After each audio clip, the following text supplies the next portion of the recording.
What happens when a billionaire CEO bets $5 million that a janitor can't play piano? The ballroom fell into absolute silence.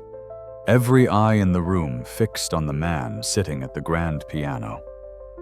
Terrence Washington, wearing his custodian's uniform under a borrowed jacket, placed his trembling fingers on the ivory keys. Behind him, 300 of the wealthiest people in Boston held their breath. CEO Victor Ashford stood near the bar, arms crossed, a smirk playing at the corners of his mouth. Moments earlier, he'd publicly mocked this man, humiliated him in front of everyone, made a bet that seemed cruel, impossible. $5 million to the Veterans Charity Fund if this janitor could actually play. The stakes couldn't be higher. Not just the money, not just the charity, but dignity itself hung in the balance. Terrence's right hand bore the scars of war. His eyes carried the weight of 1,000 sleepless nights. And in this moment, with the winter rain streaking the floor-to-ceiling windows behind him, everything was about to change. What happened next would transform both their lives forever. But to understand this moment, we need to go back 3 hours. 3 hours earlier, the morning sun barely touched the steel and glass towers of downtown Boston. Inside Ashford Industries headquarters on the 42nd floor, Terrence Washington pushed his cleaning cart down the empty executive corridor. It was 6:30 in the morning. The building was silent except for the soft whir of his cartwheels and the distant hum of the HVAC system. This was his favorite time of day. Before the executives arrived with their expensive suits and their dismissive glances, before the phones started ringing and the meetings filled every conference room, before he became invisible again. Terrence was 42 years old, though most days he felt closer to 60. His broad shoulders still carried the posture of his military years, but there was a weariness in his movements now. A heaviness that came from carrying too much for too long. He stopped at the window overlooking the harbor. In the distance, he could see the USS Constitution, the old warship that had become a museum. He'd visited it once with his daughter back when she was 6. Back when she still wanted to spend time with him. That was 10 years ago now. A lifetime ago. His phone buzzed. A text from Mike Johnson, the head of security, and the closest thing Terrence had to a friend in this building. Big event tonight. They need extra hands for setup. You interested? Pays time and a half. Terrence typed back quickly. I'm in. He needed the money. He always needed the money. His studio apartment in Dorchester cost more than half his monthly income, and the VA checks barely covered his medications. The pills that kept the nightmares at bay. The ones that made it possible to sleep for more than 3 hours at a time. 47 floors above street level in a corner office that cost more to furnish than most people earned in a year, Victor Ashford stared at spreadsheets on 3 different monitors. The numbers weren't good. Ashford Industries had been the leading defense contractor in New England for 20 years, but the competition was fierce now. Margins were shrinking. Investors were getting nervous. Victor was 58 with silver hair that cost $200 to maintain every 2 weeks and a wardrobe that could pay off a small mortgage. He'd built this company from nothing after his father's firm had collapsed in the 90s. He'd sacrificed everything for this. His first marriage. His relationship with his daughter. Time he'd never get back. And now, he had to smile and shake hands at a charity gala that he didn't care about raising money for veterans that he saw as failed investments. People who couldn't cut it in the private sector. People who needed handouts. His assistant, Jennifer Parker, knocked on the doorframe. Mr. Ashford, the gala preparations are underway. The pianist confirmed for 7 o'clock. Fine, Victor said, without looking up. Just make sure everything's perfect. Senator Morrison will be there, and I need to convince her that we deserve that contract. Jennifer hesitated. Sir, I also wanted to mention that we're using some of the building staff to help with setup, and I don't care who you use. Just get it done." Victor waved her away. This was how the day began. Two men in the same building. Two men whose lives were about to collide in a way neither could imagine. By 4 in the afternoon, the grand ballroom on the second floor had been transformed. Crystal chandeliers cast warm light across tables draped in white linen. A full bar stretched along the western wall, and in the corner, on a raised platform, sat a gleaming Steinway grand piano, its black lacquer surface reflecting the chandelier lights like dark water. Terrence helped arrange chairs, his movements efficient, despite the ache in his lower back. The injury from Iraq never fully healed. Some days were worse than others. Today was somewhere in the middle. "Hey, Terry." Mike approached his security uniform, pressed sharp. Mike was 55, former Army like Terrence, though they'd served in different wars. He understood things without needing explanations. "You doing okay? Always am," Terrence replied, the automatic response. Mike nodded, knowing better than to push. "Listen, they're short-staffed tonight. They might ask you to stay for the actual event. Keep things running smooth." "That okay?" Terrence shrugged. "Money's money. That's the spirit." Mike clapped him on the shoulder, then lowered his voice. "Just keep your head down around Ashford. He's been in a mood all week." Terrence had learned long ago how to be invisible. In the Army, he'd learned when to speak and when to stay silent. In the years after, when he'd lived on the streets for a while, he'd learned how to take up as little space as possible, how to avoid eye contact, how to not exist. By 6:30, the guests began arriving. Women in evening gowns that cost more than Terrence's car. Men in tuxedos, their watches catching the light. The sound of wealth was different, Terrence had noticed over the years. Confident laughter, the clink of expensive crystal, voices that expected to be heard. Victor Ashford stood near the entrance playing the role of gracious host, shaking hands, smiling that practiced smile that never quite reached his eyes. He spotted Senator Morrison and immediately shifted his attention, leaving a minor executive mid-sentence without apology. "Senator, so wonderful you could make it." Victor's voice carried the smooth polish of someone who'd spent decades convincing people to give him money. "Victor." Senator Morrison was in her 60s, sharp-eyed and sharper-tongued. "I'm here for the veterans, not for your sales pitch, of course," Victor said smoothly. "Though I hope you'll give me 5 minutes before the night ends. We're doing remarkable work on that new drone system." Rebecca Sullivan, the company's CFO, watched this exchange from across the room. She was 43, brilliant with numbers, and increasingly uncomfortable with Victor's methods. Her father had been a Vietnam veteran. He'd died when she was 12, his lungs destroyed by Agent Orange. She'd agreed to help organize this event because it mattered to her, even if it didn't matter to Victor. The pianist was scheduled to arrive at 7. At 6:55, Rebecca's phone rang. "Ms. Sullivan, this is Dr. Chen at Massachusetts General. I'm calling about David Whitmore. He was brought in 20 minutes ago with what appears to be acute appendicitis. He's going into emergency surgery now." Rebecca's stomach dropped. David Whitmore was the pianist, a brilliant young talent she'd personally hired for the evening. Is he going to be okay? He'll be fine, but he obviously won't be performing tonight. "I'm sorry." Rebecca ended the call and immediately began mentally running through options. The event started in less than an hour. 300 guests. The program specifically mentioned a piano performance. Senator Morrison had specifically requested classical music. She found Jennifer Parker near the entrance. "We have a problem." Within minutes, the crisis had spread through the planning committee like wildfire. No time to book another professional. The agency was closed for the evening. The performance was supposed to happen at 8:30, right in the middle of the program.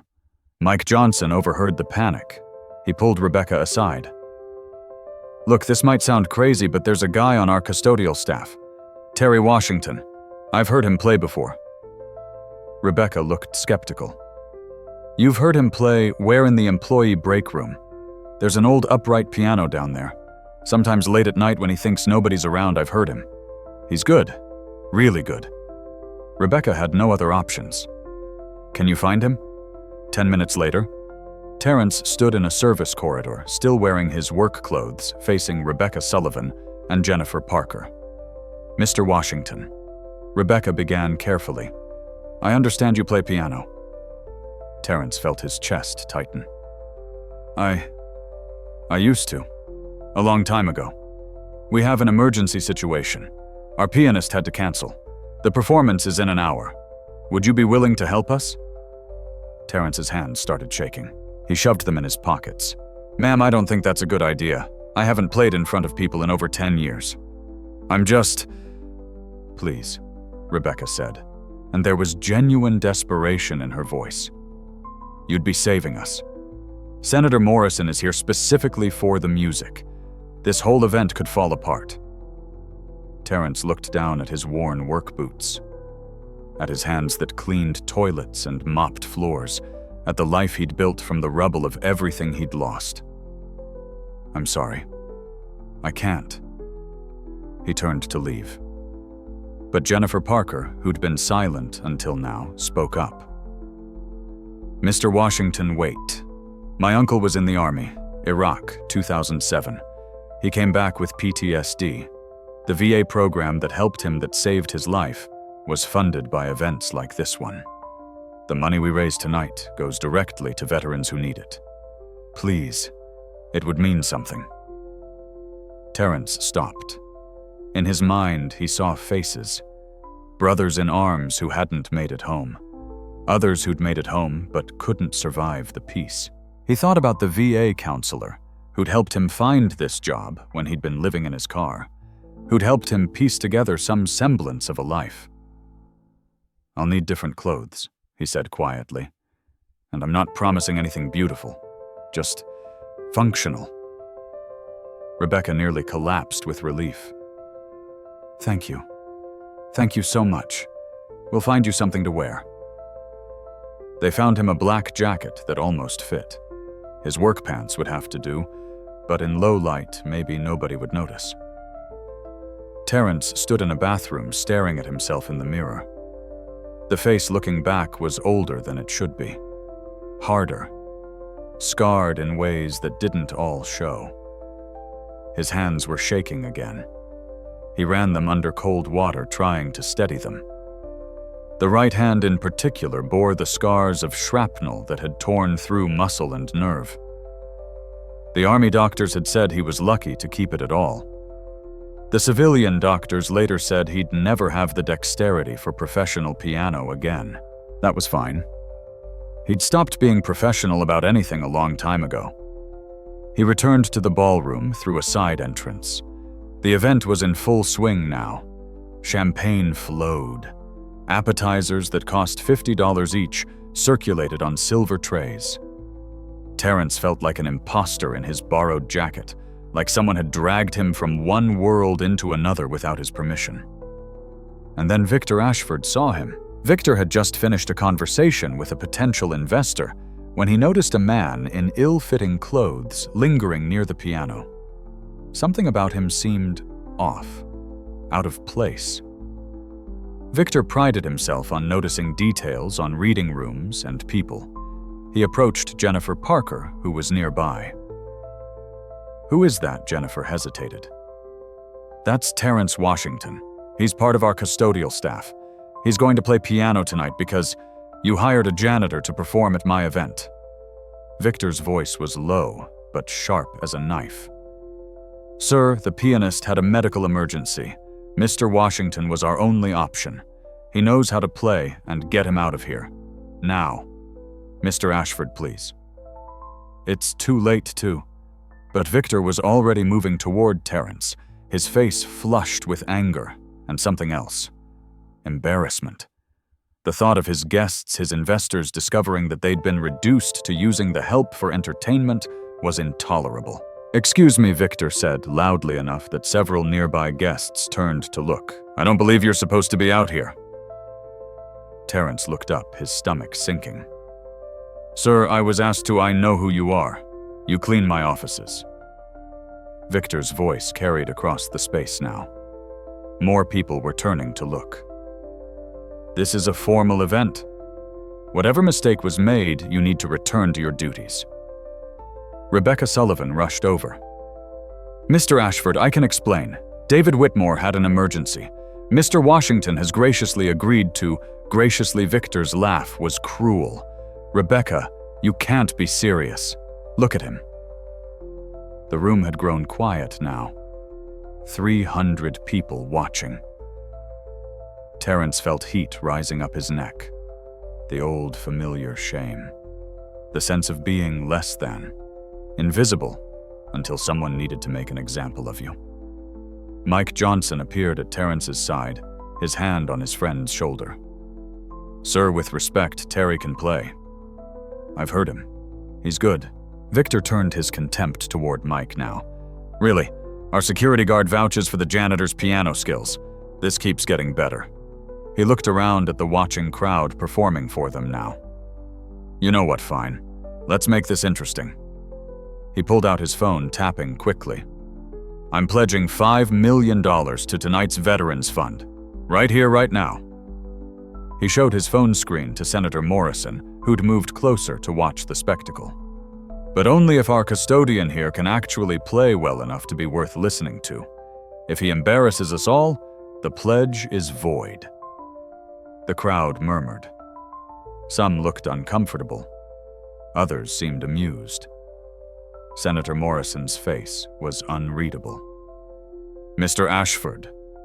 Rebecca set her voice tight. "That's not necessary. No, I insist." Victor looked directly at Terrence. "What do you say? Want to try and earn $5 million for your fellow veterans? Or would you rather admit you're out of your depth and save us all the embarrassment?" Terrence's hands were shaking violently now. His breathing had gotten shallow. The room felt too hot, too bright. Too many eyes, too many expectations, too much noise. He could feel the panic attack building, the familiar tightness in his chest, the sensation of drowning in open air. This was a bad idea. This was always a bad idea. He needed to leave, needed to get out before Terry. Mike's voice low and steady beside him. "You don't have to do this, brother. Say the word, and we walk." Terrence looked at his friend, then at Rebecca Sullivan, whose father had been a veteran, at Jennifer Parker, whose uncle had needed help, at the 300 guests, some watching with curiosity, others with pity, still others with the same contempt he saw on Victor Ashford's face. And then he thought about the others, the ones who weren't here, the ones who'd never made it to rooms like this, who'd come home broken and stayed broken, who'd needed help and never gotten it, who'd fought for a country that forgot them the moment they were no longer useful. He thought about his daughter, whom he hadn't seen in 3 years, who'd been ashamed of him when her friends asked what her father did for a living. He thought about the man he used to be before the war, before the injury, before everything fell apart. The man who'd once believed he could be something. "I'll do it," Terrence said, his voice barely above a whisper. Victor's smirk widened. "What was that? Speak up." Terrence met his eyes directly for the first time. "I said, I'll do it." "Excellent." Victor gestured grandly toward the piano. "Then by all means, don't let us stop you." The walk to that piano felt like the longest journey of Terrence's life. Longer than the patrol that had ended with an IED. Longer than the 8 months of rehabilitation. Longer than the 5 years of living rough. His legs felt disconnected from his body. His heart hammered so hard he thought it might crack his ribs. He reached the piano. Stood there for a moment, staring at the keys. They looked wrong somehow. Accusing. Like they remembered what he used to be. and knew what he'd become. Mike had followed him standing just off to the side. "You've got this, brother. Just play for yourself. Forget everyone else." Terrence nodded, though he knew that was impossible. He could feel Victor Ashford's eyes on him, could feel the weight of $5 million, could feel the judgment of 300 strangers. He sat down on the bench, adjusted his position. His right hand throbbed where the old scars ran deep. He flexed his fingers slowly, testing their mobility. Not great, but maybe good enough. The room had gone completely silent. Terrence closed his eyes, took a breath, and placed his hands on the keys. This was where we started. This was the moment when everything changed. The first notes emerged hesitantly, like a question being asked in an empty room. Terrence's fingers felt stiff, uncertain. The muscle memory was there, buried under years of disuse, but it fought against him. His right hand in particular moved with visible difficulty, the old injury making itself known. From the back of the room, Victor Ashford's quiet laugh carried in the silence. A few others joined in nervous titters that spread like ripples in dark water. Terrence felt his chest tighten. This was a mistake. He should stop now, apologize, retreat, back into invisibility where he belonged. His hands hovered over the keys, ready to pull away. But then something shifted. Maybe it was the weight of all those eyes. Maybe it was the memory of men who'd died believing in something bigger than themselves. Maybe it was just stubborn pride, the refusal to give Victor Ashford the satisfaction of being right. Terrence pressed into the keys again, but this time with purpose. This time with intention. The notes that emerged now were different, stronger, more deliberate. He began the opening movement of Beethoven's Moonlight Sonata, and the transformation was immediate. The melody unfolded like a memory taking shape, soft and haunting. His left hand established the rolling arpeggios that gave the piece its name, moonlight on water, constant and hypnotic. His right hand sang the melody above it, each note carrying weight and longing. The technical imperfections were still there. His right hand couldn't move with the speed or fluidity it once had. Some of the runs were choppy. Some of the chord voicings weren't quite right. But what emerged from the piano wasn't about technical perfection. It was about something raw and honest that technical perfection could never capture. It was about survival. The room went from polite attention to genuine silence, the kind of silence that happens when people realize they're witnessing something unexpected. Something real. Victor Ashford's smirk began to fade. He'd expected embarrassment, expected failure, expected vindication of his judgment. What he heard instead was competence, more than competence, actual musicianship. Near the bar, Rebecca Sullivan felt tears prick her eyes. She thought about her father coming home from Vietnam with nightmares and scars, how music had been one of the few things that could reach him when the darkness got too heavy. She'd been too young to understand it then. She understood it now. Thomas O'Brien, the company's lead legal counsel, stood with his wine glass frozen halfway to his lips. He'd once dreamed of being a writer, had given it up for law school, for stability, for money. He'd convinced himself it was the practical choice. But listening to this music, listening to this man pouring himself into something beautiful despite everything trying to stop him, Thomas felt something he hadn't felt in years. Regret. Jennifer Parker watched from near the entrance, her hand over her mouth. She'd been the one to convince Terrence to do this. If he'd failed, if he'd been humiliated, it would have been her fault. But he wasn't failing. Against all odds, against reason itself, he wasn't failing. Mike Johnson stood with his arms crossed, a smile playing at his lips. He'd known. Not the specifics, not the details. but he'd known that Terry had something in him, something that the world had tried to kill but couldn't quite finish off. On the piano, Terrence's hands moved through the familiar patterns. The muscle memory was returning now, pulling him forward like a current. He'd played this piece hundreds of times over the years. Before the war, it had been technical practice. After the war, in the brief time before his life completely fell apart, it had been therapy. Now, it was something else entirely. It was testimony. As the first movement progressed toward its conclusion, memories began flooding back. Uninvited, unavoidable. He was 8 years old again, living with his mother in a 2-bedroom apartment in Roxbury. His father had left when Terrence was 4. He barely remembered the man. Just a voice, sometimes angry, sometimes absent, then gone entirely. His mother, Diane Washington, worked 3 jobs: morning shift at the hospital cafeteria, afternoon shift cleaning offices, night shift at a 24-hour diner. Terrence learned to be alone early, learned to make dinner from whatever was in the pantry, learned to do his homework at the kitchen table while the sirens wailed outside. The community center 2 blocks away had an old upright piano in the activity room.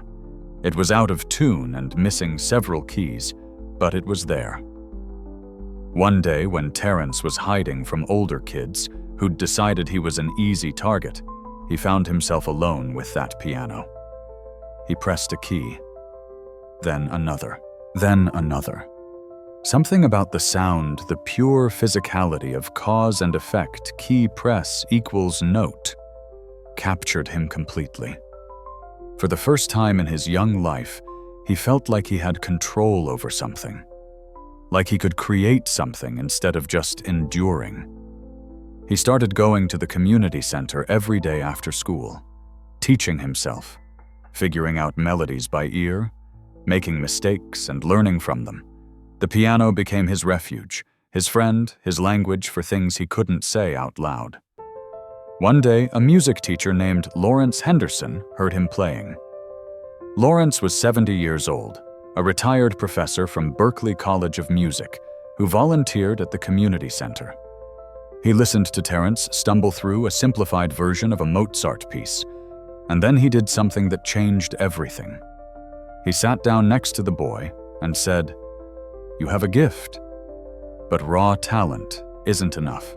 Would you like to learn how to really play?" Terrence looked at this old white man with his kind eyes and weathered hands, and he nodded. For the next 4 years, Lawrence Henderson taught Terrence everything.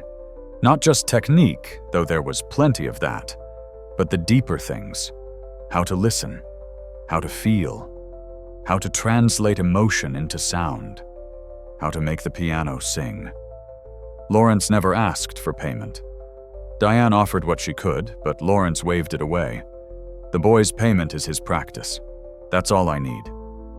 When Terrence was 12, Lawrence entered him in a young musicians competition. Terrence won first place. Then he won another competition. Then another. By the time he was 14, it was clear he wasn't just talented. He was exceptional. Lawrence called in every favor he had. He got Terrence a full scholarship to a prestigious music academy. Then, when Terrence turned 18, he helped him audition for Berklee College of Music. Full scholarship again. Terrence Washington, the kid from Roxbury, who'd taught himself on a broken piano, was going to one of the best music schools in the world. His mother cried when he told her, "Baby, you're going to be something special. I always knew it." At Berklee, Terrence flourished. He studied classical piano jazz composition. He performed in recitals. He won competitions. At 19, he performed at Carnegie Hall as part of a showcase for young talent. The Boston Globe ran a feature on him from Roxbury to Carnegie, The Remarkable Rise of Terrence Washington. His professors talked about his future: conservatories in Europe, professorships, concert tours, record deals. The world was opening up before him like a flower in bloom. And then everything changed.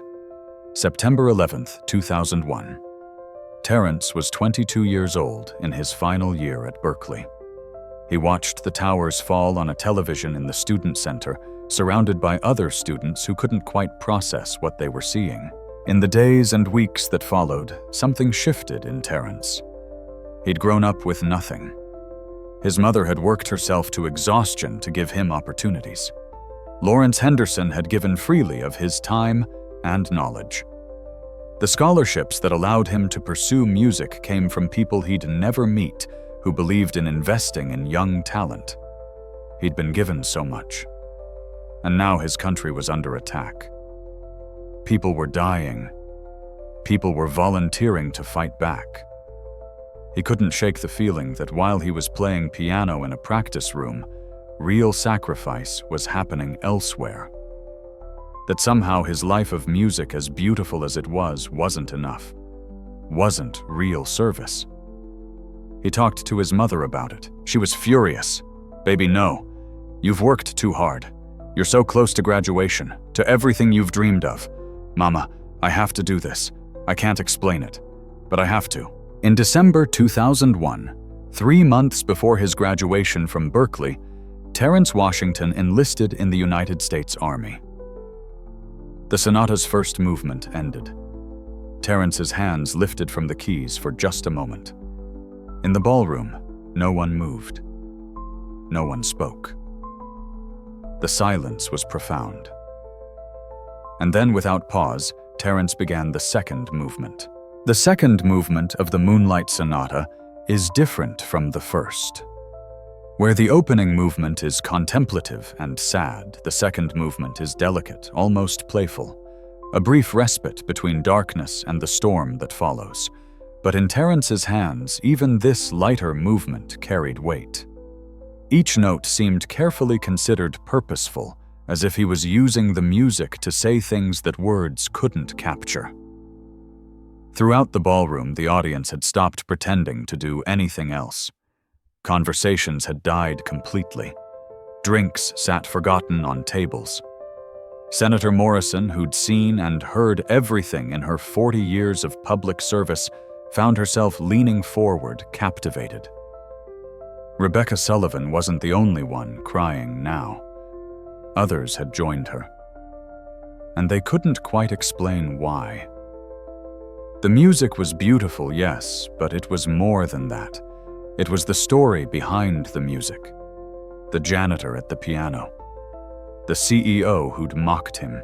The impossible $5 million bet. The recognition that they were witnessing something that transcended the expected flow of a charity gala. They were witnessing redemption in real time. Thomas O'Brien felt his phone buzz in his pocket. A client, probably. Or another partner. Something that required his attention, his expertise, his expensive billable hours. He ignored it. For the first time in years, he let the call go to voicemail. Jennifer Parker stood transfixed. She'd only meant to help solve a logistical problem, get through the evening without embarrassment. But watching Terrence now, seeing how completely he inhabited the music despite his obvious fear, despite the physical limitations of his injured hand, despite everything working against him, she felt something shift in her own understanding of courage. Mike Johnson caught movement in his peripheral vision and glanced over. Victor Ashford had moved closer to the piano. The CEO's face was no longer smirking, no longer contemptuous. Instead, it was something else. Something harder to read. Confusion, maybe. Or the beginning of doubt. The second movement concluded barely 2 minutes long, a brief island of light between darkness. Terrence paused again, his hands resting on his thighs. His eyes were closed. His breathing had steadied. He was no longer in the ballroom. He was somewhere else entirely. He was back in Iraq.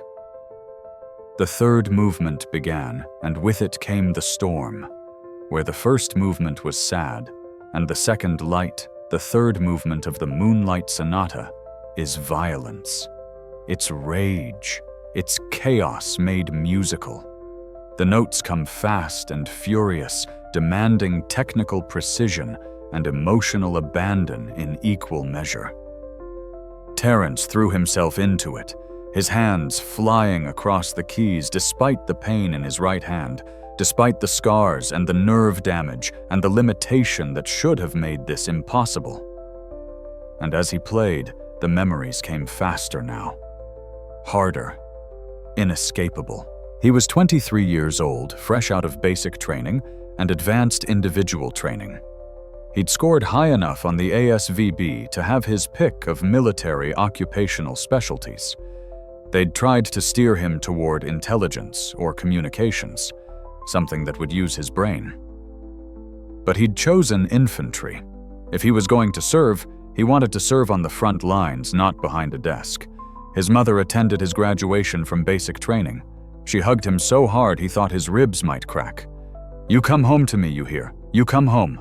I will, Mama. I promise." He deployed to Iraq in March 2003, part of the initial invasion.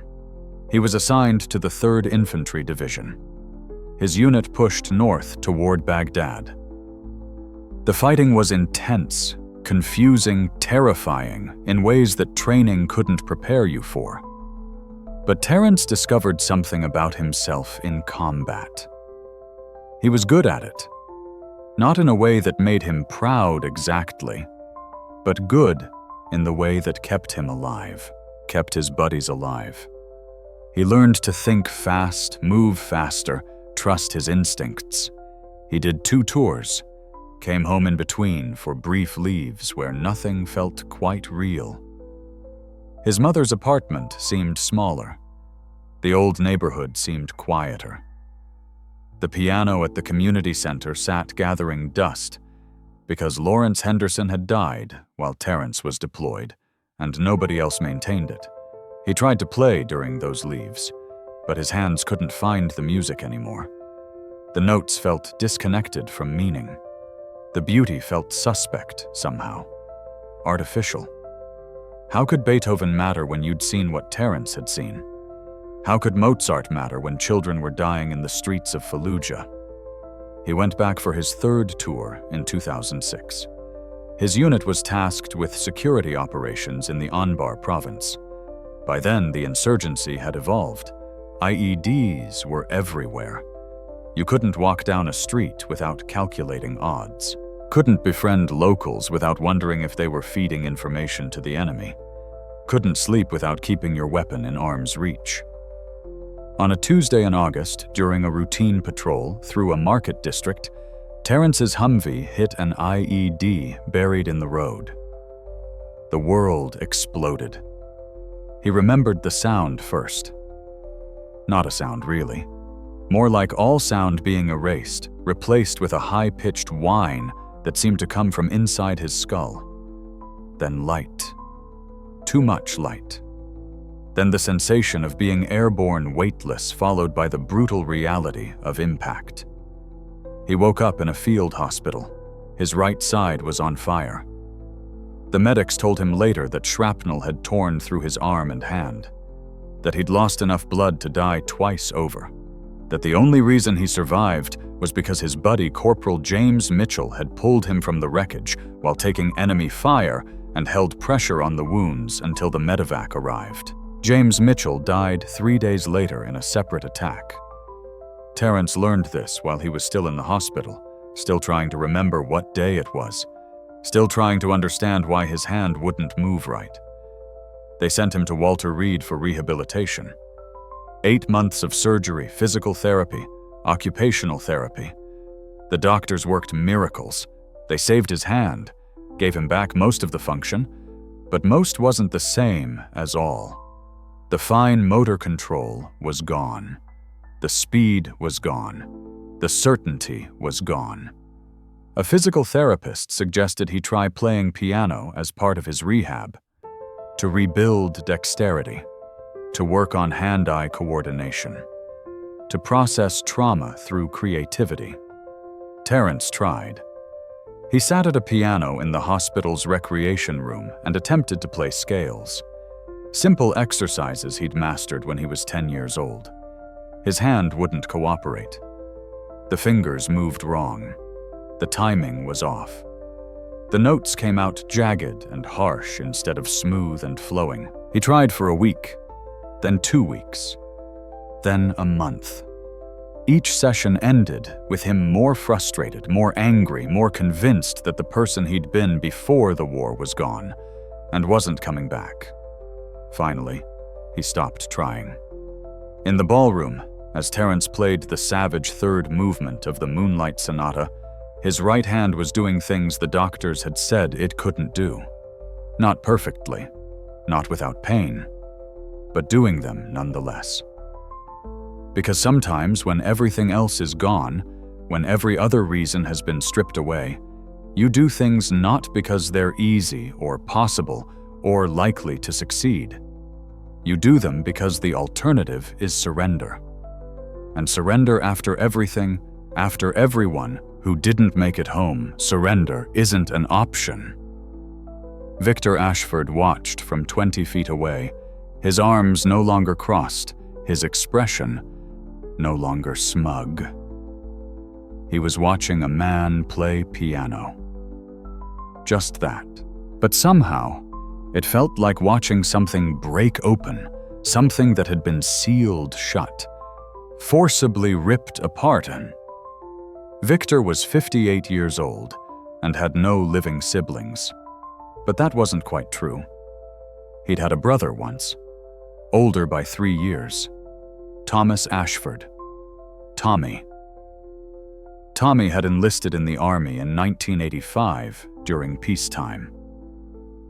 He'd done one tour in the first Gulf War, came home different but functional. Quiet where he'd been loud. Serious where he'd been funny.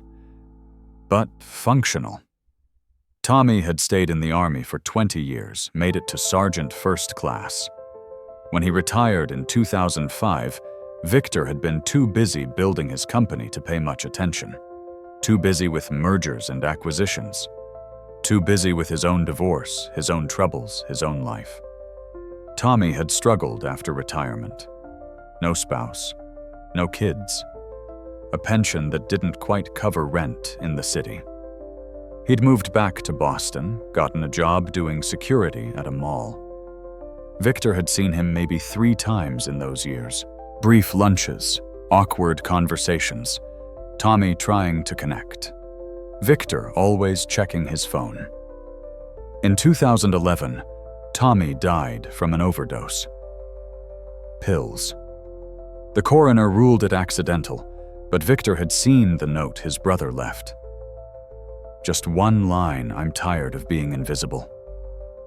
Victor had paid for the funeral.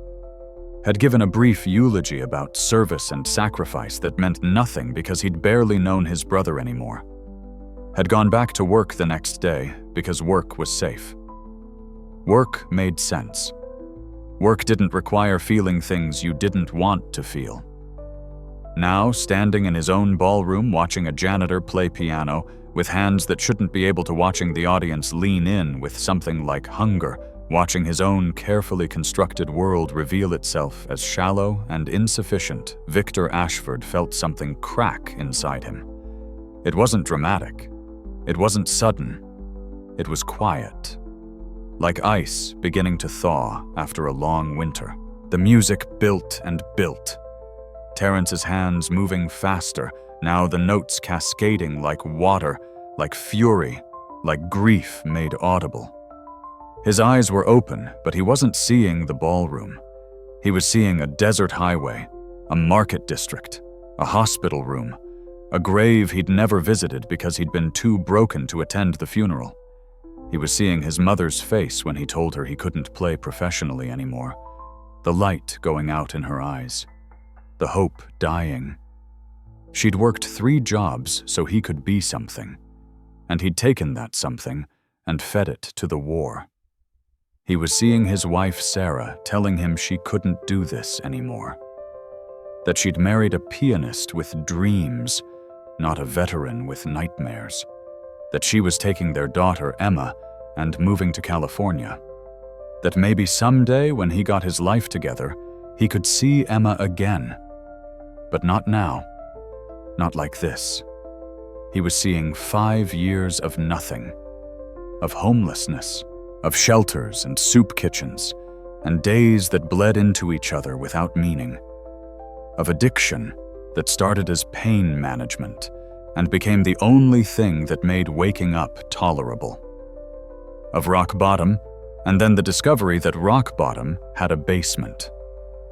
He was seeing the VA counselor who'd finally reached him, who'd gotten him into rehab, who'd helped him find this job, who'd treated him like he was still human when Terrence himself wasn't sure he qualified. And he was seeing now, this moment, this piano, this impossible request turned into this impossible achievement, this refusal to stay broken. The third movement built toward its climax, the notes coming so fast they barely seemed separate anymore, just one continuous storm of sound and fury. And then at the peak, Terrence's hands came down hard on the final chords, once, twice, 3 times. And then silence, complete, total, absolute silence. Terrence sat at the piano, breathing hard, his right hand throbbing with pain that felt distant and immediate at the same time. He didn't look up, didn't look at the audience. He'd forgotten they were there, forgotten where he was, forgotten everything except the music and the memories it dragged up. The silence stretched. 5 seconds. 10. 15. And then from the back of the room, someone began to applaud. Not the polite golf clap applause of a charity function, real applause, hard and genuine. Others joined in. Within seconds, the entire ballroom erupted. People standing now, shouting, some crying openly. The applause grew and grew until it filled the space like a physical presence. Terrence finally looked up, disoriented. The lights seemed too bright, the faces too many. He felt exposed, vulnerable, like he'd accidentally shown everyone something private that wasn't meant for public consumption. Mike Johnson pushed through the crowd, reaching the piano. He gripped Terrence's shoulder. "Brother, you just did something incredible." Before Terrence could respond, before he could process what was happening, an elderly man near the front table stood up. He was perhaps 80 years old, with wild white hair and eyes that burned with fierce intelligence despite his age. "I know this man," the old man announced, his voice cutting through the applause. The room quieted, people turning to look at him. "I know who he is." Terrence felt his stomach drop. "No. Please, no." The man walked toward the piano, moving with the careful steps of advanced age, but with purpose. He reached the platform and looked directly at Terrence. "You're Terrence Washington. I taught you when you were 14 years old. At the academy." Senator Morrison stood. "Professor Mitchell Harold Mitchell." The old man nodded, not taking his eyes off Terrence. "Indeed, Senator. I'm an old man now, mostly forgotten. But I remember my students, especially the extraordinary ones." He turned to address the crowd. This man performed at Carnegie Hall when he was 19 years old. He was accepted to study at the Royal Academy of Music in London. He won the Tchaikovsky competition for young musicians. He was, without exaggeration, one of the finest young pianists I encountered in 40 years of teaching. The room had gone completely silent again. Every eye was on Professor Mitchell, then on Terrence. Rebecca Sullivan whispered, "Oh my God." Professor Mitchell continued, his voice gaining strength. "I lost track of him after he left Berkeley. I heard he'd enlisted in the military. I thought perhaps after his service he'd return to music, but I never heard from him again. I assumed..." He paused, his voice catching. "I assumed the worst." that he'd been lost to war one way or another.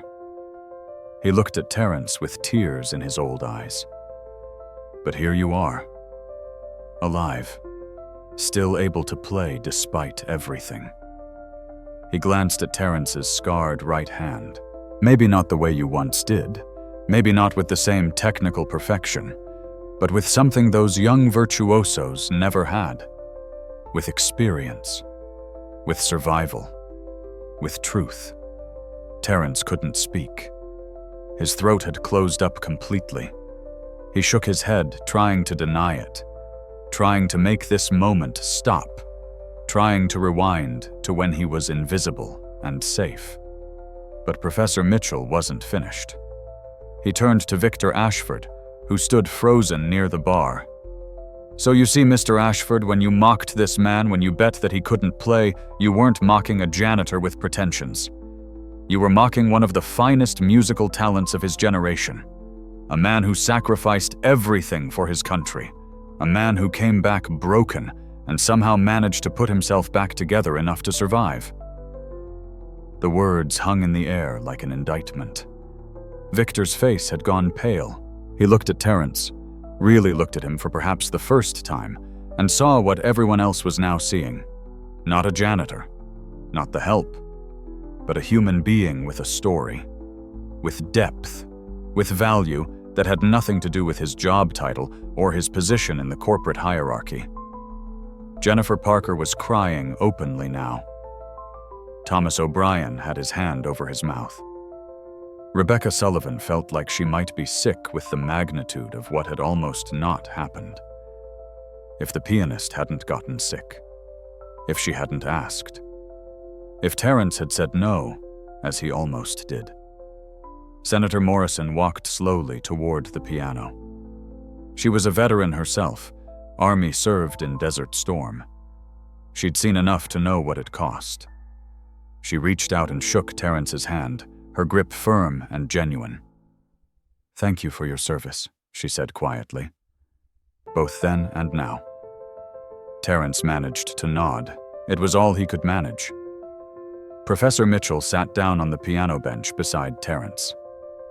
"May I?" He gestured at the keys. Terrence slid over, making room.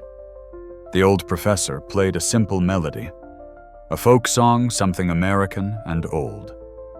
Then he stopped and looked at Terrence. "Your turn. Continue it."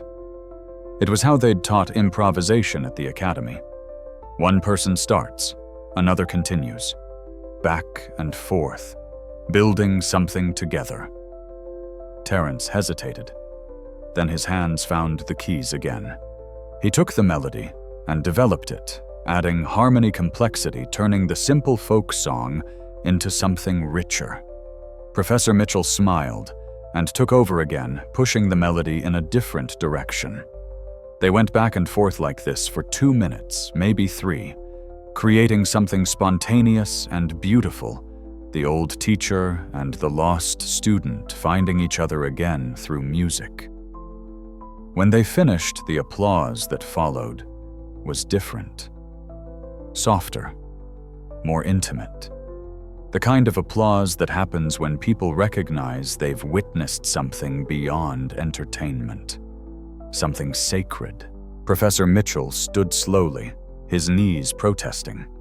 He addressed Terrence directly, his voice quiet enough that only those nearby could hear. "Come see me. I'm still in Boston, still teaching occasionally. There's a place for you if you want it. Teaching, performing, living again." Terrence couldn't respond. The tears he'd been holding back finally broke through. He covered his face with his scarred hands and wept. Mike Johnson was there immediately, arm around his friend's shoulders. "It's okay, brother. Let it out. You earned this." The room gave him space, gave him time, gave him dignity. But not everyone was moved by compassion. Terrence took several minutes to compose himself. He wiped his eyes on his borrowed jacket sleeve, took deep breaths. The panic attack he'd been fighting off all evening had transformed into something else. Not peace exactly, but release. The kind of emotional exhaustion that comes after carrying something heavy for too long. He stood from the piano bench on shaky legs. The room was still watching, still waiting. He needed to leave, needed to get out of this space before he completely fell apart. But before he could move, Victor Ashford stepped forward. The CEO looked different now. Smaller, somehow. The confidence and contempt had drained from his face, replaced by something that looked almost like fear. But not fear of Terrence. Fear of himself. Fear of what he'd revealed about himself in front of everyone who mattered to him professionally and socially. Mr. Washington Victor began, his voice unsteady. I owe you an apology." The room held its breath. Terrence looked at him, waiting. Victor seemed to struggle with the words. Apologies weren't part of his vocabulary. Admitting error wasn't how you built a billion-dollar company. But the words came anyway, dragged out of him by the weight of the moment. What I did tonight was inexcusable. The way I spoke to you. The bet I made. The assumption that you were somehow less than... He stopped, shook his head. I've spent my entire life measuring people by their positions, their titles, their utility to me. And I've missed the actual people. He gestured vaguely at the room, at the guests, who were all witnessing his public dismantling. I have everything. Money, power, success. But I don't have anything real. And you have something I threw away a long time ago. You have authenticity. You have courage. You have the ability to create beauty even when everything's trying to destroy you. He paused, and when he spoke again, his voice cracked. My brother was a veteran, Sergeant First Class Thomas Ashford. He came home from Iraq different. I told myself he was weak, that he couldn't adjust, that he wasn't trying hard enough. I didn't see that he was suffering. Or I saw it and chose not to acknowledge it, because acknowledging it would have required me to feel something uncomfortable. Victor's eyes were wet now. He died 10 years ago. Overdose. I paid for his funeral and went back to work. Told myself it was tragic but not my responsibility. But it was my responsibility. He was my brother, and I let him be invisible because it was easier than seeing him. The room was absolutely silent. No one had ever heard Victor Ashford speak like this. Vulnerable. Broken. Human. When I looked at you tonight, Victor continued looking directly at Terrence. I saw what I refused to see in my brother. And I responded the same way. With contempt. With dismissal. With cruelty. Because seeing you, really seeing you, would have meant acknowledging how badly I failed Tommy. He took a shaky breath. I can't fix what I did to my brother, but I can honor his memory by doing better now. So I'm not just honoring my bet, Mr. Washington. I'm doubling it. $10 million to the Veterans Fund. Tonight. And I'm personally funding a scholarship program at Berkeley for veterans who want to study music. Full tuition, living expenses, everything. In perpetuity. He paused. And I'm asking you if you're willing to help me build it. To advise me. To make sure it actually helps people instead of being another tax write-off for a guilty rich man trying to buy absolution. Terrence stood silent, processing. The money was overwhelming. The apology was overwhelming. The entire evening was overwhelming. He felt like he'd run a marathon and then been asked to run another. But beneath the exhaustion, beneath the emotional rawness, he felt something else. Something he hadn't felt in years. He felt seen, not pitied, not patronized, but actually seen. Recognized as a full human being with complexity and depth and value. He extended his hand toward Victor. I'll help. On one condition. Victor looked surprised. Name it. This isn't about me. It's about everyone like me. Everyone who came home broken and didn't get the support they needed. Everyone who's invisible right now. We build this right, or we don't build it at all. Victor took his hand. The handshake was firm. Genuine. Deal. The room erupted in applause again, but Terrence barely heard it. He was looking past Victor, past the crowd, past all of it, thinking about the men who didn't make it home. The ones who came home but couldn't survive the peace. The ones still struggling right now in shelters and streets and shadows. This moment wasn't about redemption. Not really. Redemption was too neat, too final. This was about something messier and more honest.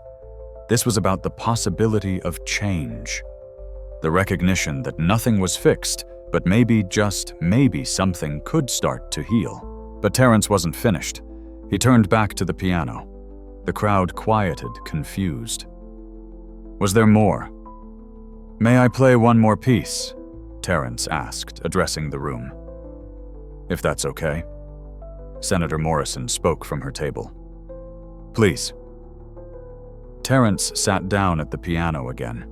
His hands were shaking. The adrenaline had worn off, leaving him running on fumes, and something like desperation. But there was one more thing he needed to do. One more piece he needed to play. He'd learned it years ago during his time at Berkeley. He'd performed it at his Carnegie Hall debut. It was technically the hardest piece he knew. Rachmaninoff's Piano Concerto No. 2, or rather the solo piano excerpts from it.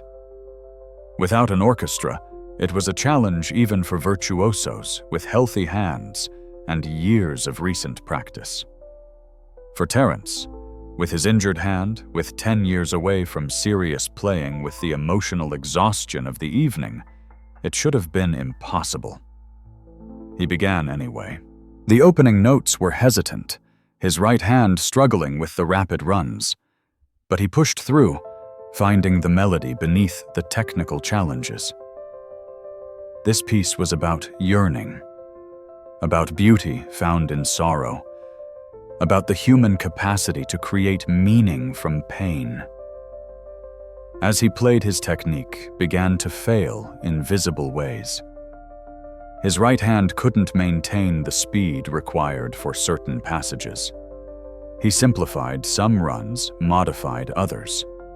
The performance was imperfect. Objectively, measurably imperfect. But imperfection was the point.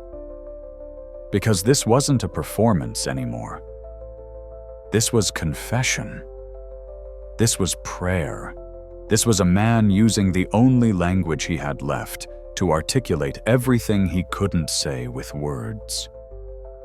In the audience, Rebecca Sullivan thought about her father, who'd died angry and bitter, never able to talk about the war that had destroyed his lungs and his peace. She wished he could have had something like this, some way to express the inexpressible.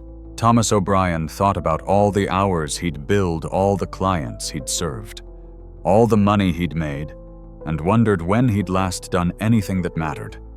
Anything real. Anything that required courage instead of just competence. Jennifer Parker thought about how close this moment had come to not happening. How easily Terrence could have said no. How easily she could have given up when Ashford had first objected. How many other moments like this never happened because someone didn't push, didn't insist, didn't create the space for something impossible to become real. Mike Johnson thought about his own brothers in arms, the ones who'd come home, and the ones who hadn't. He thought about the invisible struggles, the quiet suffering, the way the world moved on, while veterans tried to figure out how to live in a peace that felt more dangerous than war ever had. And Victor Ashford thought about his brother. Tommy had been funny. That's what Victor remembered most clearly now. Growing up, Tommy had been the one who made everyone laugh. Class clown. Always getting in trouble, but always talking his way out of it. Victor had been the serious one, the responsible one, the one who was going places. They'd drifted apart in their 20s, different paths, different priorities. Victor climbing the corporate ladder, Tommy serving his country. They'd see each other at Christmas, at their mother's birthday, at weddings and funerals. The conversation was always surface level. Sports, weather, vague inquiries about work that neither really wanted to answer honestly. After Tommy retired from the army, he'd tried to reconnect. He'd called Victor, left messages.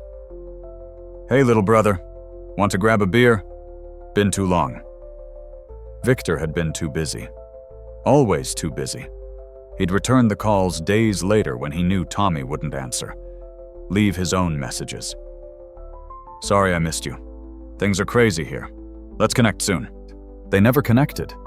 The last time Victor saw Tommy alive was at a coffee shop near the mall where Tommy worked security. Tommy had looked tired, older than his years. He'd tried to talk about the war, about things he'd seen, about how hard it was to adjust to civilian life. Victor had checked his phone 3 times during the conversation. Had an important meeting. Had to run. "Sure, bro," Tommy had said. "Go save the world." Victor had left, feeling vaguely guilty, but mostly relieved. Tommy's problems were too heavy, too complicated, too much work. 3 months later, Tommy was dead. Standing in the ballroom, now listening to Terrence Washington pour everything he had into Rachmaninoff. Victor Ashford finally understood what he'd been too afraid to acknowledge for 10 years. He'd killed his brother. Not directly, not literally, but through neglect, through willful blindness, through the choice to look away when looking would have cost him something. The tears came before he could stop them. Not gentle tears, racking sobs that shook his shoulders and made breathing difficult. He tried to hide it, turning away from the crowd, but there was no hiding. Everyone could see. Rebecca was suddenly beside him, her hand on his arm. Not quite comforting, just present, bearing witness. "I didn't help him," Victor choked out. "I could have helped him and I didn't." "You can help now," Rebecca said quietly. "It's not the same. It'll never be the same. But you can help now." On the piano, Terrence was nearing the climax of the piece. The music swelled, grew in intensity and complexity. His hands were moving faster now, the pain irrelevant, the limitations irrelevant, everything irrelevant except the desperate need to finish this, to get to the end, to say everything that needed saying. The melody soared, rose and fell, rose again, building toward something that felt both inevitable and impossible. Professor Mitchell, still seated at the front, watched with tears streaming down his weathered face. He'd taught thousands of students over his career. He'd heard them play in recitals, competitions, concerts. He'd heard technical perfection. He'd heard prodigious talent. He'd heard brilliance. But he'd rarely heard this. This absolute honesty. This refusal to pretend. This acknowledgement that being broken doesn't mean being worthless. That imperfection can be its own kind of perfection, that the cracks are where the light gets in. The music reached its peak. Terrence's hands struck the keys with everything he had left. The notes cascaded, overlapped, filled the space until there was no room for anything else. No room for judgment. No room for pretense. No room for the walls people built between themselves and the world.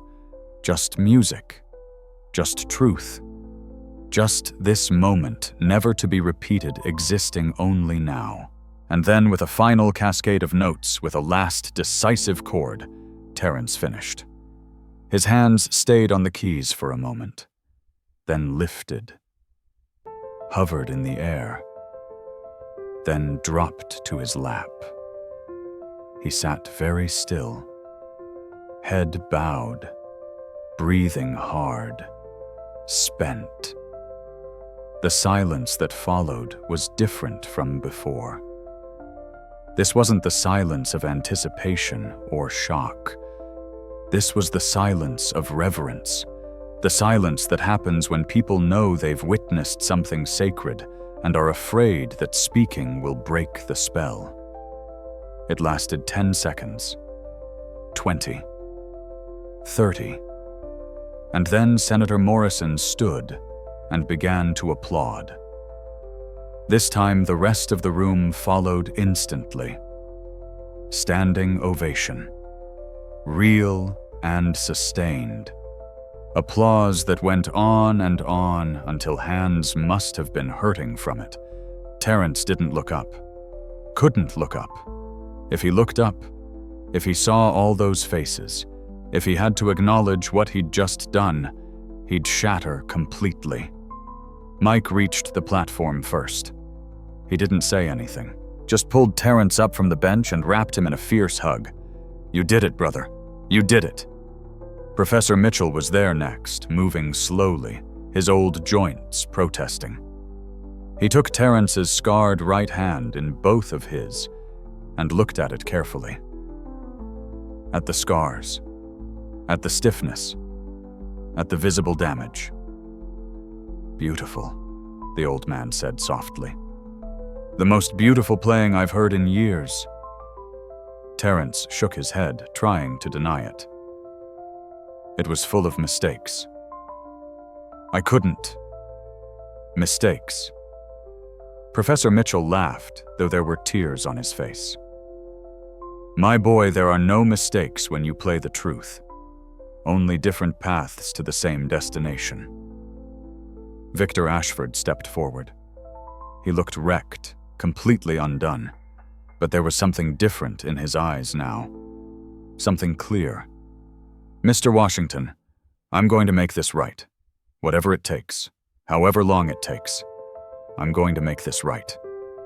Terrence looked at him, really looked at him, and saw a man drowning, saw a man reaching for a lifeline, saw someone not so different from himself, despite all the surface differences. Just another person trying to survive, trying to make sense of it all, trying to find meaning in the chaos. "We'll do it together," Terrence said. "But I need you to understand something. This isn't about charity. This isn't about guilt. This is about seeing people, really seeing them.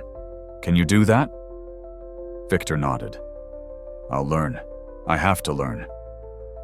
The crowd was pressing in now, people wanting to shake Terrence's hand, to say something, to be part of this moment. It was overwhelming. Too much, too fast. Rebecca Sullivan, reading the situation, stepped up and addressed the crowd. "Ladies and gentlemen, I think Mr. Washington needs some space. Please let's give him that." The crowd backed off, though reluctantly. Senator Morrison approached and spoke quietly with Terrence. She gave him her card. "Call me. Not about tonight.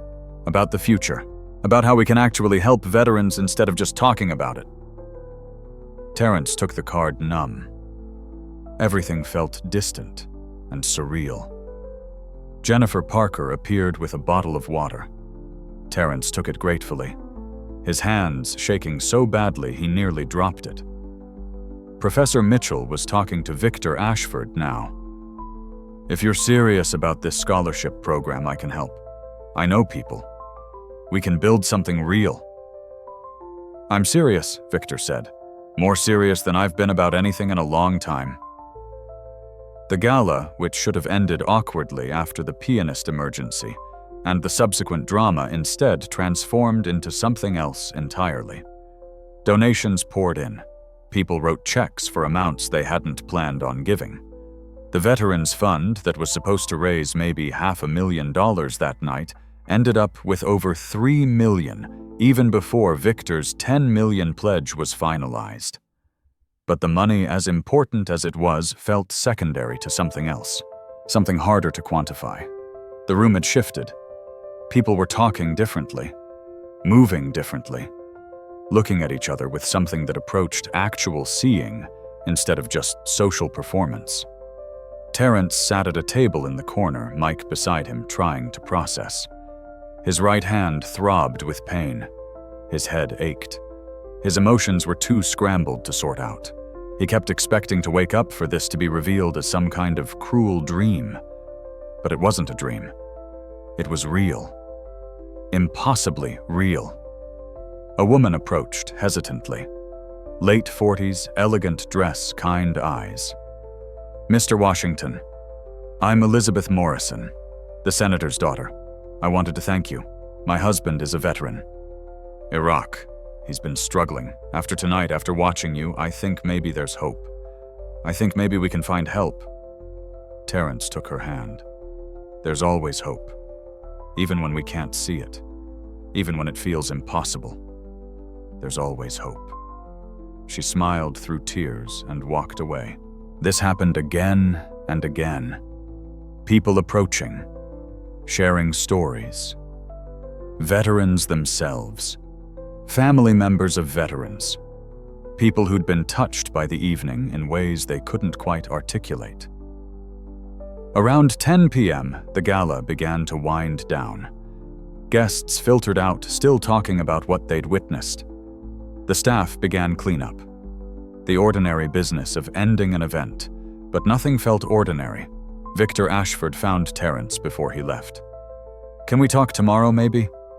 "At my office." Terrence hesitated. The thought of going to Victor's office in his custodian's uniform, cleaning supplies in hand, felt wrong somehow. Everything had changed, but nothing had changed. He was still the janitor, still lived in a studio apartment, still struggled to make rent. "I'll come," Terrence said. "But not to your office. Somewhere neutral. Coffee shop or something." Victor nodded. "Fair enough. 10 a.m. There's a place called Grounded on Commonwealth, near the university. I know it." They shook hands again. Victor's grip was different this time. Not the performative handshake of business. Something real. Mike drove Terrence home. They didn't talk much. What was there to say? Everything and nothing. When they pulled up outside Terrence's building, Mike turned to his friend. "You know, your life just changed, right? This is going to follow you. The video's probably already online. By tomorrow, you'll be famous." Terrence felt a spike of panic. "I don't want to be famous. I know," Mike said gently. "But it's done now. You opened the door. Can't close it again. The question is, what are you going to do with it?" Terrence got out of the car and stood on the sidewalk looking up at his building. 3rd floor, studio apartment, single window, the life he'd built from nothing. It wasn't much, but it was his. Tomorrow, maybe it would all be different. Tonight, he was just tired. He climbed the stairs slowly, his body aching, his mind numb. He unlocked his door and stepped into his small space. One room, kitchenette, bathroom, futon that served as both couch and bed. Not much, but his. Earned. Survived for. He collapsed onto the futon without changing clothes. Stared at the ceiling. The old water stain in the corner that looked like Africa. The cracks in the plaster. The sound of his neighbors through the thin walls. And for the first time in years, Terrence Washington fell asleep without nightmares. The video went viral. Someone had recorded the performance on their phone. By morning, it had 20 million views. By the end of the week, over 100 million. Janitor plays Rachmaninoff at Charity Gala became one of the most watched videos of the year. The comments section was overwhelming. "I'm crying at 3 in the morning. This is what courage looks like. That CEO should be ashamed. But at least he owned it. Respect for that. I'm a veteran. PTSD, depression, the works. This video just saved my life. If he can do that, I can get through today. The way his hands shake at the beginning, but he plays anyway. That's the bravest thing I've ever seen. Terrence's phone, which rarely rang, became unusable. Calls from journalists, emails from producers, offers for interviews, documentaries, book deals. Everyone wanted a piece of the story. Everyone wanted to package it, sell it, turn it into content. Professor Mitchell called on the second day. Terrence, listen to me. I know this is overwhelming. I've been fielding calls too. Let me help you navigate this. You need a lawyer, a manager, someone to protect you from the circus. Terrence, overwhelmed and terrified, agreed. The meeting with Victor Ashford happened as scheduled, though it took 45 minutes for Terrence to get from the door to the table because people kept recognizing him, wanting photos, wanting to shake his hand, wanting to tell him what the video meant to them. Victor stood when Terrence finally reached the table. He looked like he hadn't slept much either. Thank you for coming. They sat. Ordered coffee. Small talk felt impossible, so they skipped it. I've been thinking, Victor said. About my brother. About you. About what I want my legacy to be. And I realized I've built a company that's worth billions but hasn't actually helped anyone except shareholders. That's not enough. That can't be enough. He pulled out a folder. Inside were documents, legal papers, financial projections. I'm serious about the scholarship fund. 10 million to start. More if needed. But I want to do more than that. I want to change how Ashford Industries operates. We have contracts with the DoD. We build systems used by the military. But we don't do anything to support the people who use those systems. The veterans who come home. That's going to change. He looked at Terrence. I want to create positions in the company specifically for veterans, not just box-checking diversity hires, real positions with real responsibilities and real support, training programs, mental health resources, career development. I want us to become the best company in America for veteran employment. Terrence listened, cautious. Words were cheap. He'd heard promises before from people who meant well, but disappeared when things got difficult. And I want you to lead it, Victor continued. Director of Veteran Affairs for Ashford Industries. You'd report directly to me. You'd have real authority, real budget, real ability to make change. I'm not qualified, Terrence said immediately. I have no corporate experience, no management experience. I clean offices. You survived war. You survived coming home. You survived a decade of hell that would have killed most people. You're the most qualified person I know. Victor paused. And I'm not offering you a charity position. I'm offering you a real job because I need your perspective. I need you to tell me when I'm being an idiot, when I'm missing something, when I'm prioritizing the wrong things. Terrence sat back, processing. I need time to think about it. Of course. But while you're thinking, there's something else. Victor pulled out his phone, pulled up an email, turned it toward Terrence. It was from someone named Emma Washington. The subject line read, "Is this my father?" Terrence felt the world tilt. She saw the video, Victor said quietly. She reached out through the company website. We verified it's really her. She wants to talk to you. Terrence couldn't speak. His daughter, Emma. She'd been 6 when Sarah took her to California. She was 16 now, a decade gone. And she'd reached out. I have her contact information if you want it, Victor said. No pressure, but I thought you should know. Terrence took the paper Victor offered. Emma's email address, a phone number, permission to re-enter a life he'd been shut out of. The next few weeks blurred together. Terrence hired a lawyer on Professor Mitchell's recommendation. They set up a modest investment plan with some of the money that had started coming in from unexpected sources. Interview offers that paid. A publisher interested in his story. He met with Senator Morrison about veteran employment legislation. He consulted with the team setting up the scholarship fund at Berkeley, He talked to dozens of other veterans who'd reached out after seeing the video, wanting to share their stories, wanting help, wanting to know they weren't alone. And he called his daughter. The first conversation was awkward, painful. 10 years of distance couldn't be bridged in an hour. But it was a start. Emma told him about her life, school, friends, her mom. She'd always wondered about him, had wanted to reach out but hadn't known how. I saw the video, Emma said, her voice small through the phone.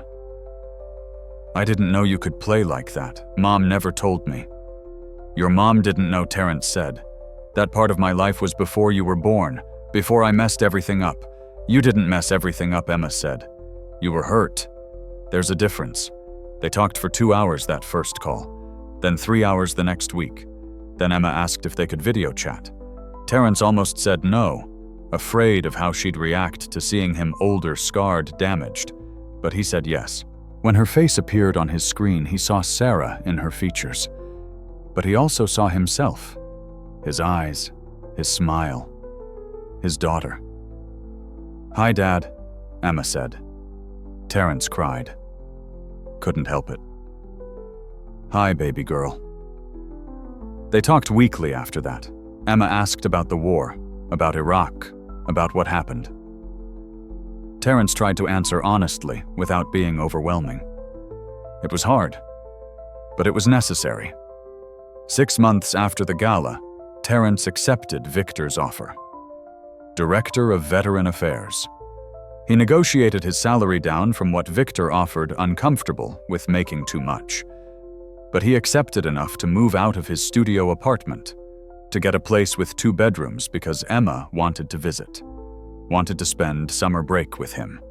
The scholarship program at Berkeley launched with 5 full scholarships for veterans. Applications poured in. The selection committee, which Terrence chaired, read through hundreds of stories from veterans who'd put their dreams on hold for service and now wanted to pursue them again. Terrence taught piano 1 evening a week at a community center in Dorchester. Free lessons for anyone who wanted them, but especially for veterans dealing with PTSD. Music as therapy. Music as communication. Music as survival. At Ashford Industries, Terrence hired 12 veterans in the first 6 months. He built out a support program that included mental health resources, flexible scheduling, and peer support groups. Other companies started calling, wanting to know how they did it. Terrence shared everything freely. This wasn't about competitive advantage. This was about doing right. Victor Ashford became a different kind of CEO. Not overnight, not magically, but gradually he started seeing his employees as people instead of resources, started asking about their lives, started listening. The company culture shifted slowly, then faster. Turnover dropped. Productivity increased. But more importantly, people started feeling valued. Rebecca Sullivan became Victor's partner in transformation. She pushed when he backslid. She called him out when he defaulted to old patterns. She helped build accountability into the system so that changes would outlast any individual's commitment. Professor Mitchell invited Terrence to teach a masterclass at Berkeley. Terrence said no 3 times before saying yes. The class was full within minutes of opening registration. He taught about music as survival, about playing through pain, about finding your voice even when everything tries to silence you. Mike Johnson got promoted to Director of Security and Facilities. His first act was improving working conditions for all the custodial and maintenance staff. His second was creating a mentorship program pairing veterans in different roles throughout the company. The video of Terrence's performance became a cultural touchstone. It was referenced in think pieces about class, about veterans, about the invisible people who make society function. It was shown in military psychology courses as an example of post-traumatic growth. It was cited in congressional testimony about veteran support services. But for Terrence, it remained what it had always been. A moment, not a miracle, not a transformation. Just a moment when he chose to try instead of hiding. When he chose to be seen instead of invisible. When he chose to play despite the certainty of imperfection. The nightmares didn't stop. The PTSD didn't disappear. The guilt about those who didn't make it home didn't fade. Recovery isn't a straight line. It isn't even a curved line. It's more like a spiral circling the same territory at different altitudes, seeing it from new angles, but never completely leaving it behind. Some days were hard. Some days he couldn't get out of bed. Some days the memories were too heavy, and he had to call in sick, had to retreat to his apartment, had to survive hour by hour instead of day by day. But there were good days too. Days when Emma sent him photos from school. Days when a veteran he'd helped landed a job. Days when the sunset looked beautiful and he could appreciate it without guilt. Days when he sat at his electric keyboard and played just for himself, just for the joy of it, without performance or pressure or expectation. One evening, 9 months after the gala, Terrence was leaving the Ashford Industries building when he ran into Victor in the lobby. They'd worked together dozens of times by then, but still didn't know each other socially. Still maintained professional boundaries, Terry Victor said. "You have a minute." They sat in the lobby, an odd place for a conversation, but somehow appropriate, public, neutral, real. "I've been thinking about Tommy," Victor said. "My brother. I visit his grave now. Every week. I talk to him, tell him what I'm doing, what we're building. I like to think he'd be proud." Terrence nodded. "He would be." "I wish I could go back," Victor said. "Do it right the first time. Be there when he needed me." "We all wish that," Terrence said. "But we can't. We can only do better now. Help who we can help now. That has to be enough." Victor looked at him. Is it enough? Terrence thought about that. About James Mitchell, who'd pulled him from the burning Humvee and died 3 days later. About Lawrence Henderson, who'd taught him to play and died while he was deployed. About his mother, who'd worked herself to exhaustion and died before he could make her proud again. About all the brothers in arms who came home in boxes or didn't come home at all. "No," Terrence said honestly. "It's not enough. It'll never be enough. But it's all we have. So we do it anyway." They sat in silence for a moment. Two men from different worlds brought together by chance and crisis, finding something like understanding. "Thank you, Victor," said finally. "For taking the job. For teaching me. For not giving up on this." "I haven't given up on anything in a long time," Terrence said. "Giving up is easy. Keeping going is hard.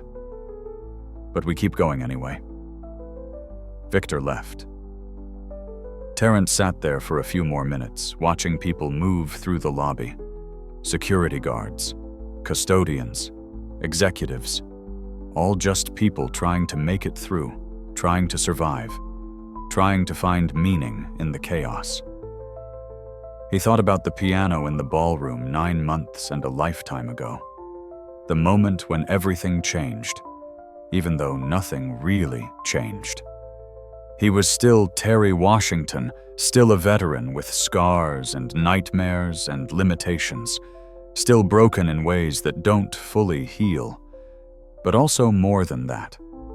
Also a father reconnecting with his daughter. Also a teacher helping others find their voice. Also a person building something that might outlast him, might help people he'd never meet, might create ripples that extended far beyond his ability to see or measure. His phone buzzed. A text from Emma. "Bought my plane ticket for summer." Can't wait to see you. Terrence smiled. Texted back. Can't wait either, baby girl. He stood, stretched his back, felt the old injuries make themselves known. Walked out into the Boston evening, the city lights reflecting off the harbor in the distance. Somewhere in the city, someone was struggling. Someone was alone. Someone was wondering if they could make it one more day. He hoped they could. Hoped they would. Hoped that somehow, in ways large and small, the work he was doing would reach them, would help. Hope wasn't certainty, but it was something, and something Terrence had learned was better than nothing. He walked to the tea station, rode home, made dinner, practiced piano for an hour, called Mike to check in, read for a while, went to bed. Another day survived. Another day lived. Another day where he chose to keep going despite everything. That was enough. It had to be enough. 2 years after the gala, Terrence Washington stood in front of a room full of veterans at a VA facility in South Boston.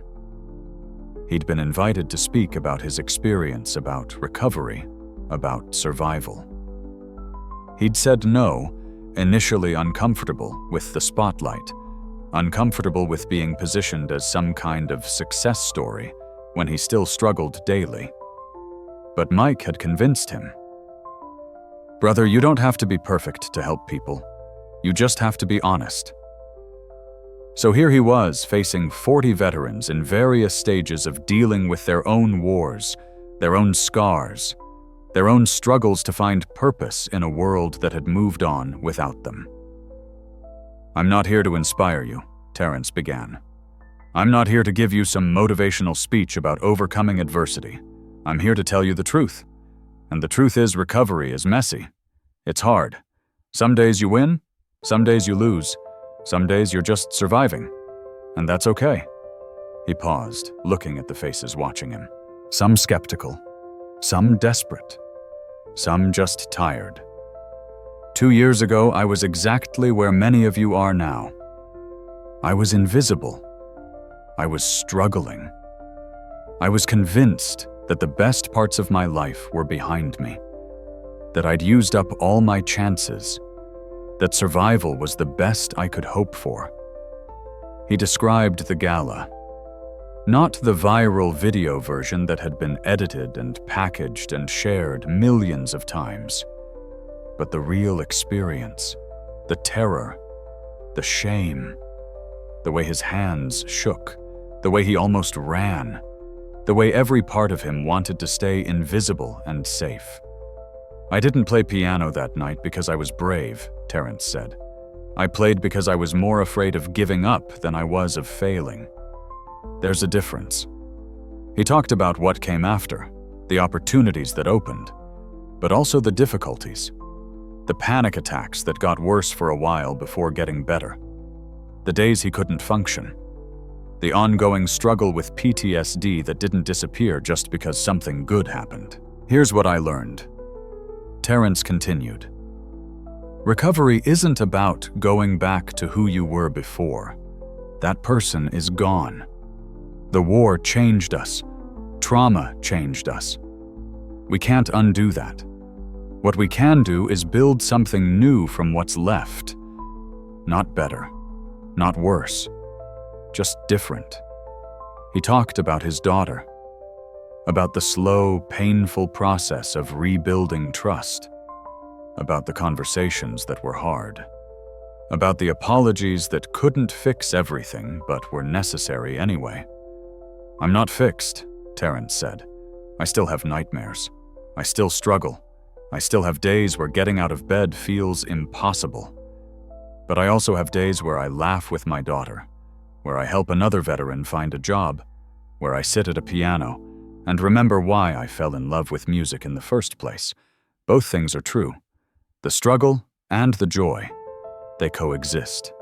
He talked about Victor Ashford, about how easy it would have been to hate him, about how tempting it was to play the victim, to stay angry, to use that anger as fuel. But anger burns hot and fast, Terrence said. It can't sustain you long-term. What sustains you is purpose, connection, the decision to build something instead of just tearing things down. An older veteran in the back raised his hand. But what if we don't have a skill like piano? What if we don't have anything special? Terrence looked at him directly. You survived. That's special. You made it home when others didn't. You're still here when the statistics say you shouldn't be. That's not nothing. That's everything. He talked about the scholarship program, about the veterans he'd hired at Ashford Industries, about the community center where he taught piano. Everyone has something. Maybe it's not piano. Maybe it's fixing cars, or cooking, or working with computers, or just being the person who shows up when someone needs help. The skill doesn't matter. What matters is using whatever you have to build connection, to create meaning, to remind yourself and others that you still matter. He concluded with something Professor Mitchell had told him months after the gala. True talent doesn't need permission to exist. It doesn't need validation from authority. It exists because it exists. Your value as a human being isn't determined by your job title, or your bank account, or your achievements. It exists because you exist. The work is learning to believe that, to live like that, to build a life around that truth. The room was quiet when he finished. Then a woman in the front row started clapping. Others joined. Not the thunderous applause of the gala. Something quieter, more intimate. The acknowledgement of shared experience, of truth recognized. Afterward, people approached him, wanting to talk, wanting to share their stories, wanting to know if what he said was really possible, if they could really build something new. Terrence couldn't promise them success, couldn't promise them easy recovery, couldn't promise them that their lives would transform dramatically. But he could promise them that survival was possible, that meaning could be found even in the rubble, that invisible people could become visible again without losing the core of who they were. One young veteran, maybe 25, waited until everyone else had left. I saw your video, he said. I've watched it probably 50 times. Every time I think about giving up, I watch it again. What stops you? Terrence asked. From giving up? The young veteran thought about that. The way your hands shake at the beginning, the way you're clearly terrified, the way you do it anyway. It reminds me that courage isn't about not being afraid. It's about being afraid and doing it anyway. Terrence nodded. That's it exactly. Will it get better? The young veteran asked. For me, will it get better? Terrence wanted to say yes, wanted to promise that everything would be fine, wanted to offer certainty, but he'd promised himself he'd always tell the truth. I don't know, Terrence said. Some days are better, some days are worse. But you're here. You're asking the question. You're still fighting. That means something. Maybe that has to be enough for now. The young veteran nodded slowly. Okay, I can work with that. He left. Terrence packed up his notes. Mike was waiting outside to give him a ride home. How'd it go? Mike asked. Hard, Terrence said. But good. They drove through Boston in comfortable silence. 2 years ago, Terrence had been invisible. Now he was recognized everywhere. People wanted interviews, wanted his opinion, wanted him to be a symbol of something larger than himself. It was uncomfortable, but he was learning to navigate it, learning to use the platform for something useful instead of running from it. His phone rang. Emma. He answered immediately. Dad, guess what I got accepted to Berkeley early admission? Terrence felt his chest tighten with emotion. Baby girl, that's incredible. I'm so proud of you. I want to study music therapy, Emma said. Help veterans like you and Uncle Mike, like the people in your video. Is that okay?" "It's more than okay," Terrence said. "It's perfect." They talked for a few more minutes. Emma excited about her future. Terrence excited for her. When he hung up, Mike glanced over. "She okay?" "Better than okay," Terrence said. "She's going to be something special. Like her dad," Mike said. Terrence smiled. "I'm not special. I'm just stubborn. Same thing sometimes." They pulled up outside Terrence's apartment building. Not the studio in Dorchester anymore. A 2-bedroom in Jamaica Plain. Nice neighborhood? Safe. Emma's room ready for her visits. Before getting out, Terrence turned to Mike. "Thank you. For all of it. For believing in me when I didn't believe in myself. For not letting me disappear." Mike shook his head. "Brother, you saved yourself. I just stood witness." Terrence got out of the car, climbed the stairs to his apartment, unlocked the door, and stepped inside. His keyboard sat in the corner. He thought about playing, then decided against it. Some days music was necessary. Some days silence was enough. He made dinner, called Victor to discuss a new hire, reviewed applications for the scholarship program, ordinary things, normal things, the work of living. As he lay in bed that night, Terrence thought about the question that young veteran had asked. Will it get better? The honest answer was complicated. Better implied a destination, a finish line, a point where you could say, "I'm healed now, I'm fixed, I'm done." But that wasn't how it worked. You didn't heal from war. You didn't recover from trauma. You learned to carry it. You learned to build a life that included it, but wasn't defined by it. You learned to have good days and bad days and to be okay with both. You learned that being broken didn't mean being worthless, that scars told stories, that survival was its own kind of achievement. You learned that invisibility was sometimes safety, but visibility was sometimes necessary. That being seen could be terrifying, but also healing. That other people's witnessing of your struggle could make it more bearable. You learned that you couldn't do it alone, that asking for help wasn't weakness, that connection was survival, that we save each other, or we don't survive at all. You learned that the world was full of Victor Ashfords who couldn't see past their own assumptions, but also full of Rebecca Sullivans who pushed back, of Professor Mitchells who remembered, of Mikes who showed up, of Emmas who forgave. You learned that some days playing piano badly with an injured hand was more honest than playing perfectly ever was. That imperfection was its own kind of truth, that the cracks were where the light got in. You learned that recovery wasn't a destination. It was a practice. Daily. Hourly, sometimes. The choice to keep going. To build. To try. To survive. Was that better? Maybe, maybe not. But it was real. And real Terrence had learned was better than any fantasy of perfection. He closed his eyes. Tomorrow would bring new challenges, new struggles, new opportunities, new moments where he'd have to choose between hiding and being seen, between safety and risk, between survival and actually living. But tonight, he was here, in his own bed, in his own apartment, with his daughter excited about her future, with work that mattered, with friends who saw him, with a life that, while still difficult, was his. That was enough. It had to be enough.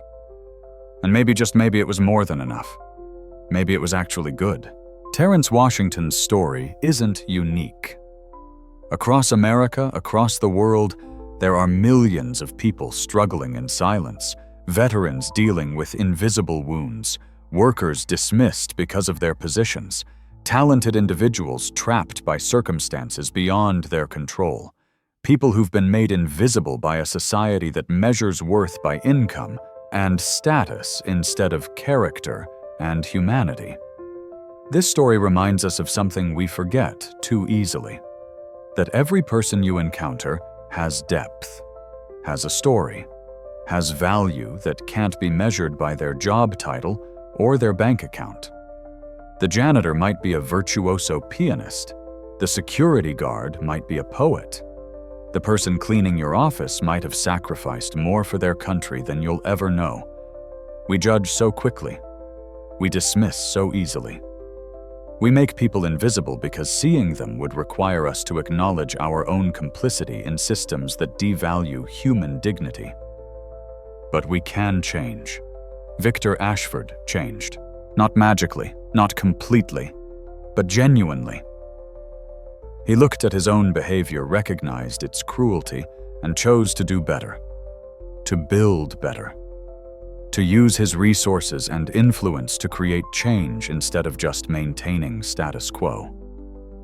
If you're a veteran struggling right now, know that you're not alone, that survival is achievement enough, that asking for help is courage, not weakness, that there are people and organizations working to support you, that your story matters, that you matter. If you're someone in a position of power or privilege, consider how you see the people around you, the ones who seem invisible, the ones whose work enables your comfort but goes unrecognized. Consider what you might be missing by not seeing them fully. If you're someone who feels invisible right now, know that your current circumstances don't define your worth, that you have value regardless of recognition, that the world needs what you have to offer even if it doesn't know it yet. This story went viral, not because of the piano playing, though that was remarkable.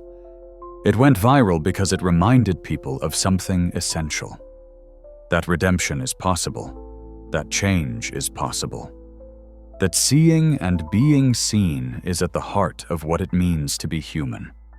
If this story touched you, share it. Not for clicks or views, but to remind others that beneath every surface, there's depth. Behind every job title, there's a person. Within every struggle, there's the possibility of beauty. Support veterans organizations. Support programs that help people rebuild after trauma.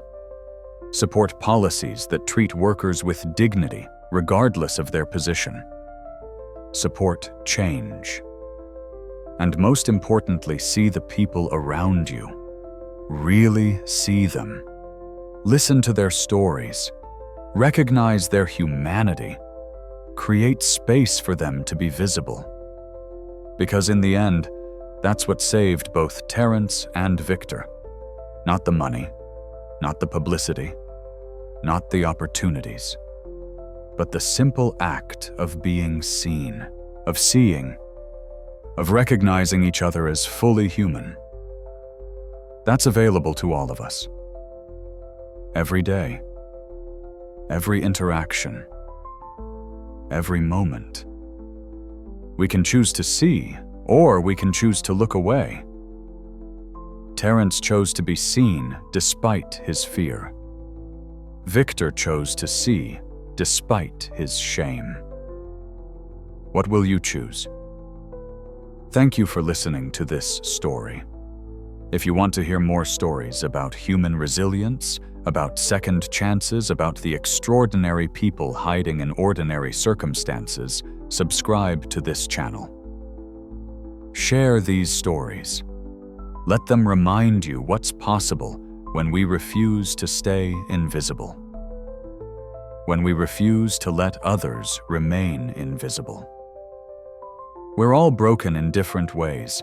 We're all struggling with something.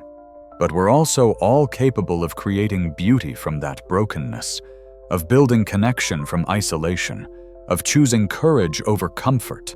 Terrence Washington played piano with injured hands in front of people who'd judged him as worthless. That single act of courage created ripples that extended far beyond that ballroom, changed lives, changed systems, changed how people saw each other. Your act of courage might be different, might be smaller, might never be captured on video or go viral, but it matters You matter. Your story matters. Don't let anyone convince you otherwise.